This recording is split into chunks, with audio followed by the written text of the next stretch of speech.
Tranquilos, I'm not going to sing. This is a special video in which we will review the most important themes and events of chapters 42 through 44 of the second part of Don Quixote de la Mancha. So let's review. In chapters 42 and 43, Don Quixote articulates two sets of princely advice for our squire governor. The first set emphasizes humility and merit versus prestige and lineage. Don Quixote also advocates educating women while remaining aware of their capacity for guile, and then dedicates a long passage to the difficulty of how to avoid corruption and remain principled while still displaying magnanimity toward the less fortunate.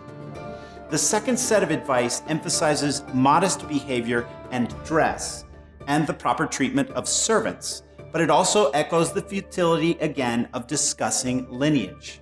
Don Quixote's advice ends with concern about the fact that Sancho cannot read or write, but the squire's final expression of humility redeems him in the eyes of his master. Chapter 44 is dominated by Benengeli's two intrusions. The first is a masterfully labyrinthical metatextual mockery of readers who have been critical of Cervantes' own textual innovations.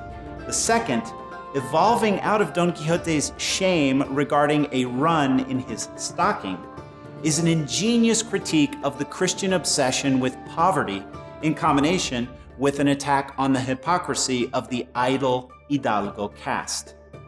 Finally, we have the hilarious song by Altisidora, which parodies the love dynamics of the ballad tradition in Spain. Cervantes inverts the gender roles of the lovers, making Don Quixote play the part of a demure damsel and Altisidora that of an aggressive seducer. Most importantly, Cervantes has now subtly torn his narrative in half. In the chapters that follow, he will move back and forth between Sancho on his island and Don Quixote at the ducal palace. Notice, above all, his beautifully informal way of inviting his readers to join him in this new double narrative. We are summoned by the great Sancho Panza, who wishes to begin his famous governorship. This increasingly friendly, personal narrative voice is yet another stylistic aspect of Don Quixote that makes Cervantes the first modern novelist. That's all for our review of chapters 42 through 44 of the second part of Don Quixote. Keep reading. The story only gets better in the coming chapters.